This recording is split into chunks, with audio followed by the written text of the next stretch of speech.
Nothing that we say is investment advice. Please pause on all 3 pages of this disclaimer and read it. Good morning, everybody. Bright and early. This is 7:33. That's AM EST, and we're going to go ahead and take a look at the Forex pre-market just a bit early today. Looks like we finally got a strong bounce on the USD JPY. And this is all going to relate to like the NASDAQ and Bitcoin. And as a matter of fact, I think this is going to relate to the Dixie, which is dollar strength. So let's go ahead and take a look here at a little bit higher of a time frame on the USD JPY to see if what we're seeing now is going to be a technical bounce or if it's going to head back down. Let's take a look. All right. So let me just zoom out a little bit farther. Look, here's the thing. On a higher time frame, the USD JPY is still a bit bearish. But if you look at the structure, now I thought we wouldn't see, well, I had a possible bounce right here. I did think price would continue down, though. I didn't think we'd see quite the bounce just yet. And again, this could reverse and head back down. But I did think price might head a little deeper before we saw a significant bounce. But this is a strong bounce right now. This is the strongest green candle so far. Now this is a daily candle, so there are several hours left in this. There are 9 hours left in this candle, and it could easily reverse and head back down. Just looking at the algo here. Yeah, technically the algo is, still bearish, but it could flip around. And one thing that we're seeing here is, we could be seeing the beginning of the move back up. It's possible. And what's great about this is on a high time frame, so it doesn't really affect, any trades I'm in. I don't trade based on these high time frame looks. And also, it's before the market opens. So I want to move over to what's called the DXY. That's the dollar strength. Yeah, see, I think this has more to do with dollar strength than Japanese yen strength, right? So if you take a look at this chart looks very, very similar in a way to the Japanese yen. It's the dollar headed down. Now, we know the Japanese yen has been pretty strong. We also know that there have been issues with the Japanese bond market, right? They had a really, really bad bond auction. So that said, it might be a combination of that finally catching up. And then the dollar just gaining some strength over the last day that's caused this to head up. If I were to impose USD JPY on top of this, now, usually the Dixie, that's going to be, let's do a new price scale. That's going to be more relative to the euro, but you can see right here that this is USD JPY, this kind of pinkish line right there. And it really is following the Dixie. So this may have more to do with dollar strength than the Japanese yen itself. And if you zoom in here, you can see that the dollar compared to a whole basket of currencies, including the euro, the yen, and a few other key currencies, the Swiss franc and whatnot, this is actually heading up right here. So this would make a lot of sense for it to match the Japanese yen chart. Just go back to the USD JPY chart, and there you go. It also happened to be at a key support right here, going back to early May, where price had bounced right there, and you saw a perfect double bottom pattern. And of course, this had to happen in the middle of the night for me when, I don't trade the European session these days because I value my sleep.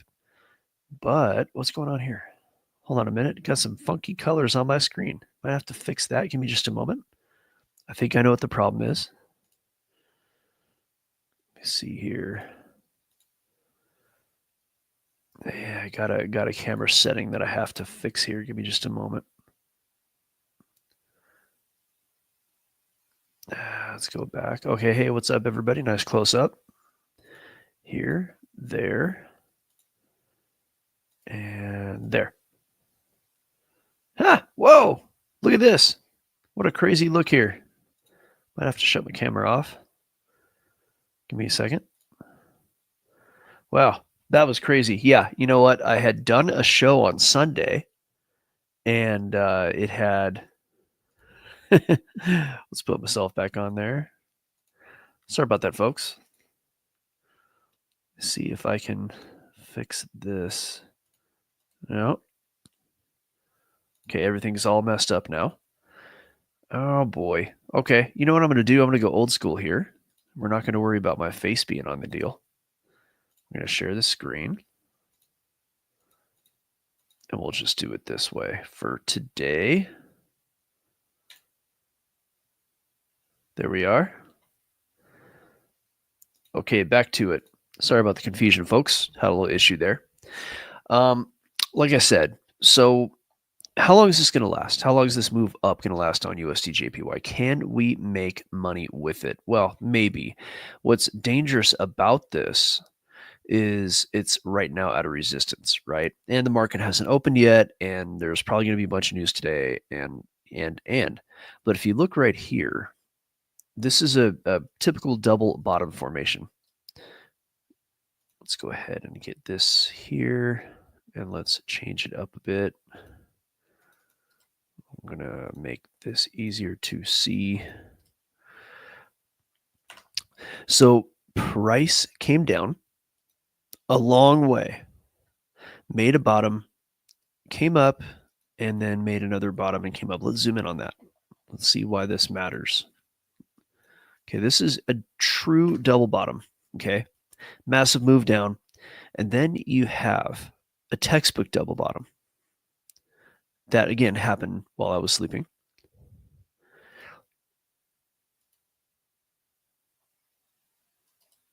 So if you zoom in right here, the reason this is a double bottom, there's some definitions here, but price headed down a long way, stabbed down, and then made this bottom, has a U shape, kind of upside down U, comes back down and heads up. Now that's the shape of it. That's why that matters. And then we have the fact that the lowest first candle, if you were to zoom in on this, kind of put a box around it like this, and you put a box around the candle, the wick on the bottom here, and extend that out. After your U-shape movement, it's got to be kind of a U-shape like this, right? Then this candle right here that stabs through where this candle wick went, this wick right here, this candle can close in the box but cannot close below it, and it's okay to close above it. So it needs to stab through, right? But this candle cannot close below. If it closes above the bottom of this, whether it's in the box or out of the box, then you have a double bottom, right? This is old school candle theory, but it works great, you know. And in many ways, it can be the quickest way to get into a certain kind of trade if you're looking at just one time frame. And if you look right here, the following candle is basically a bullish engulfing, right? It's hard to get what some people define as a bullish engulfing on FOREX because there's not a lot of gaps, but essentially that's what that is. Next candle, more important than anything, is a higher high and a higher close in the prior candle. Very, very obviously. You have a high and a close right here, and then you have a much higher high right there and a much higher close right here. So the next candles are most likely going to go up. So you have a combination of dollar strength coming through, and also it's just at a key spot on the Japanese yen chart. And the reason that I pay attention to that chart is it can tell us a lot about what's going to happen with the NASDAQ and Bitcoin. You see the NASDAQ following along, right? Nice strong move up, especially overnight. Now, NASDAQ's been going up since Friday, and then the Sunday open as well, right? So Sunday open just held up nice and strong. And let me see here. Let's take a look at the algos and see how NASDAQ is looking high time frame. Yeah, NASDAQ could continue up. It is bullish against resistance, but we do have that whole tariff delay thing that happened, right? We had that business of the tariff delay where Trump is like, okay, we're not going to put the tariffs on the EU until July 9th. So we'll see how that goes. Some think that Europe is stalling out. There is an article with regard to that. But just to look at the algos here, the NASDAQ could continue up. So what might that look like? Well, if it continues up, the most recent high going back to February, is that the all-time high? Yeah. I mean, it looks like it's going to continue and go to the all-time highs unless there is some kind of news to shake that out. Now, initially, last week we had this move down, which was that news, right? In fact, yeah, it was around here. And then the news was immediately, of course, reversed by Trump, who changed his mind over the weekend. So, we had the scare of, oh, more tariffs, and then no more tariffs, right? And then we had this big move up. That's how that works, right? So the more tariffs happen and the market got scared, and then no more tariffs, not I mean, let's say this properly. Uh EU tariffs, the market gets scared. Okay, we changed our mind. Market is not scared anymore, right? It's just how it works. So in this case, let's take a look at Bitcoin real quick. Yeah, Bitcoin just holding up. Everything looks kind of bullish about it on the chart. Let's remove all this gobbledygook here. Look at the algos really quick. Definitely bullish high time frame. It's at a resistance point, but I think it's just going to grind through and continue up. I think Bitcoin's just going to grind. Just going to see a new all-time high probably in the next couple days, unless there's news. Unless there's some kind of news. The only big news this week is FOMC minutes. And minutes have been pretty mild lately. Nothing unexpected. So, I mean, just to look at the chart without, of course, any major events changing anything, I expect Bitcoin just to kind of grind up. But let's see what's going on with the EU. And, they're playing games here. Yeah, it was definitely, we're over on zero hedge here. Asia Pac market open. That's last night's open. And I think they actually cover the European Open. Let's see. Oh, you can't see that. All right, let's share this tab and we'll zoom in a bit. Okay, so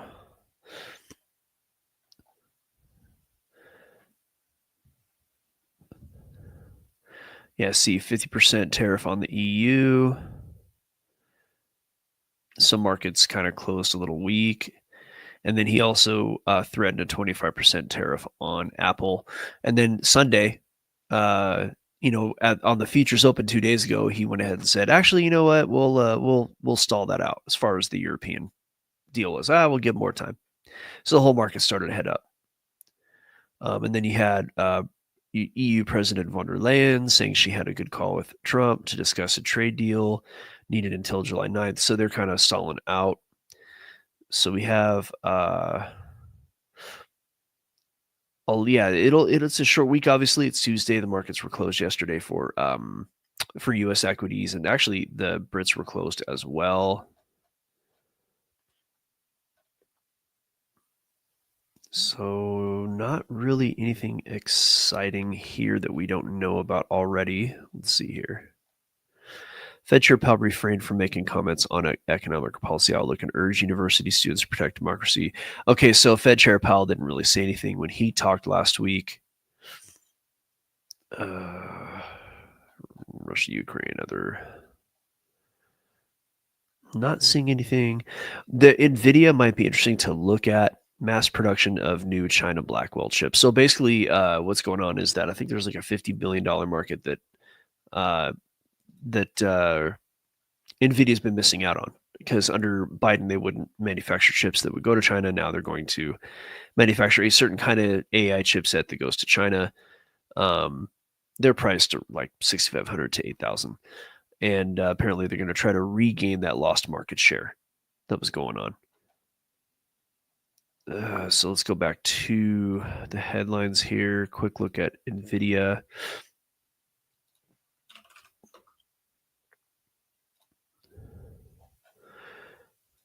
NVIDIA is probably just going to follow the NASDAQ, more or less.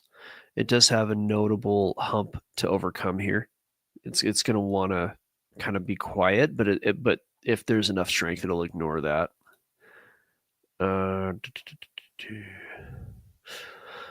Yeah, I think NVIDIA looks a lot like just like the NASDAQ. So to look at what it's probably going to do, I think it's going to crawl up.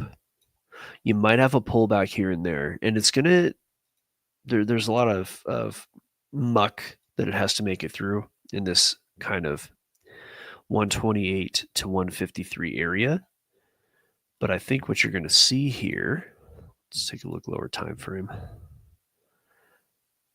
Yeah, I think you see sideways to up, maybe a pullback here and there. You could see a pullback possibly to 123, but I don't think it's going to happen. I think it's gapping up pre-market.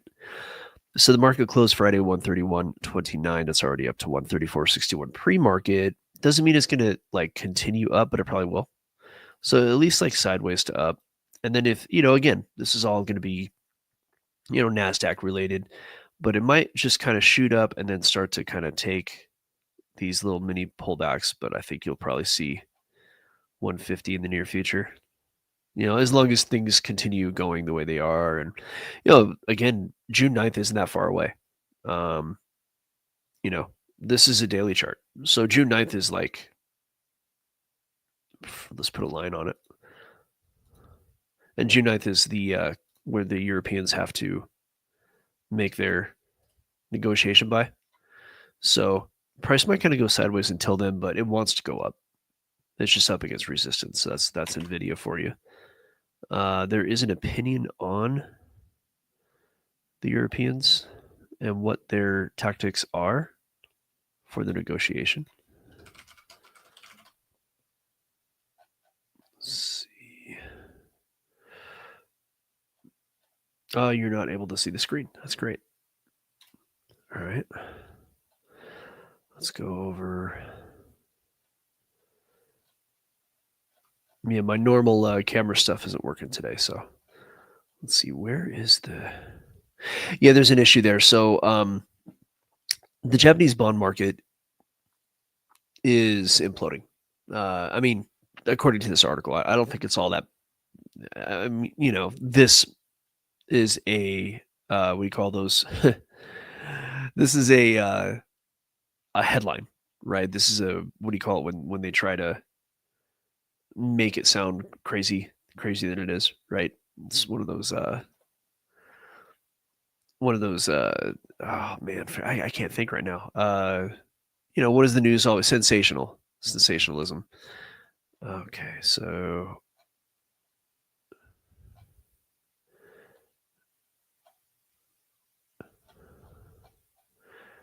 okay.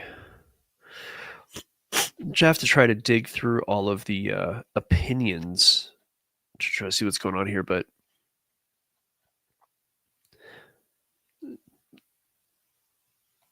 yeah, see, apparently the negotiations with the EU are problematic because there's a lot of non-tariff barriers where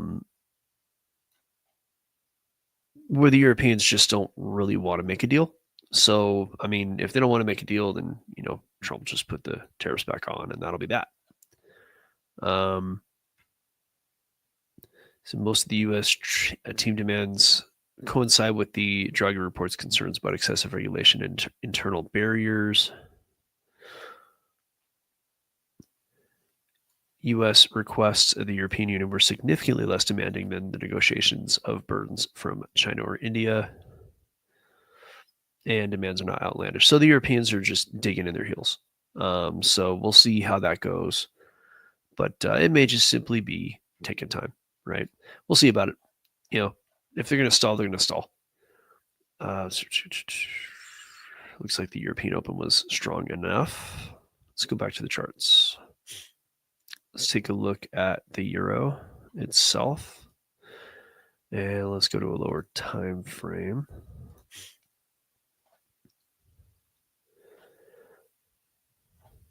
The euro dollar, or not the euro dollar, but the euro itself has been really strong. And I don't think that's going to stop. I think it might slow down a bit. But if you look at the high time frame, is that they have a massive move up. And now that move is starting to run out of gas. Now it could continue, but if you zoom in a bit, what's probably going to happen here, it's going to continue to stall out. So this is on like the weekly chart. So it could crawl up a bit, but the reality is that, if it does crawl up, if the euro, oh, you can't see the chart. Dude, I'm not used to this like new way of having to share my screens. Apologies, folks. So with the euro, I'll be looking at a high, obviously right there at 115.68, right in this area. Now price, I think, is going to stagnate a bit. I think it's slowing down, but it does want to head up. So if you just kind of look at the recent highs and lows, and then you zoom in a bit, those just the weekly high, weekly lows. This is probably going to be a quiet week for the euro. But what may happen is there's a bit of a range that got established back here, and price might continue to trade within that range.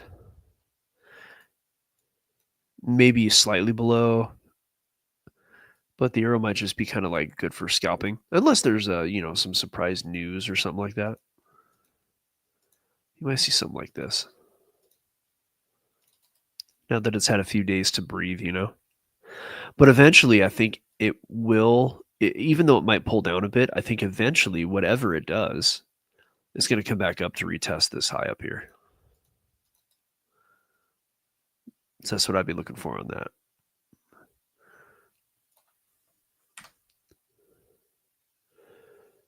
And we'll take a quick look at the Aussie. Now, the Aussie's been like nothing but bullish. You see, even in its current state, it did need to pull back because it just was going up for so long. But this looks like, at least from a price action standpoint, it wants to kind of grind up. Yeah. You're probably going to get like grinding up with some pretty sharp pullbacks. Like this on the daily chart. So if I go down to the 3-hour, it's actually very tradable. So you're probably going to get something like this.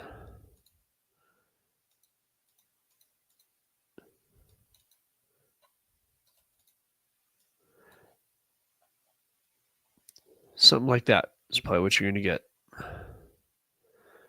It's a nice little move up that's going to be very tradable. Okay, so I'm going to take a look at gold, and then I'm going to go ahead and cut this off because I need to fix my cameras and stuff. They can come back on for the live lab. Normally I would just keep going, but cameras are all screwed up. All right, so gold's pulling back. Let's see if it's going to continue to do so. Usually if gold's pulling back, it's kind of a sign of market stability. I can tell you gold's not interested in pulling up right now. So it's probably going to happen with gold is it's probably going to make its way down to like 37. What is this? I'm sorry, 3207, 37. Wouldn't that be great? I think it's gonna grind. It might bounce a little bit. I think it's gonna grind down towards like 3240 or so, right around there. And then it, just kind of grind down towards this 3200. I think that's it for gold. We'll see about it. We'll readdress all of this here shortly. But first, what we're going to do is I got to go ahead and end this a little bit early. Like I said, my camera's got all screwed up. I got to reset all that stuff. That way we're not, looking at an empty screen. And then come on back in about 30 minutes or so. We will start the live lab, and we'll go ahead and see how the market is starting to react prior to the open. And if there's any significant news, we'll take a look. This show here is more about like what might be happening in the news, how it might be affecting the markets, this kind of pre-market look. And then the live lab is going to be just kind of a quick standard show that we do. So we'll see you over there. Thanks for watching, and go ahead over to the description. In the description, you will see a link. I can't show it right now because the camera's all messed up, but in the link is a free algo. And also what I'm going to do is I'm going to trade while everybody watches for about 2 days. It's going to be a workshop. And I haven't set a date for it. Probably be in the next 3 weeks or so before the end of June. I'm going to do a workshop. It'll be the first workshop of many, but it's going to be a free one. The next ones after that will be paid. So if you go over there and be on our mailing list, go to the description, give us your email, and you can put in a fake first name. We don't care what it is, and we'll send you back an invite to that show. Yep, we'll let you know what it's going to be. So pay attention to your email as well, and we'll catch you later. Thanks for watching.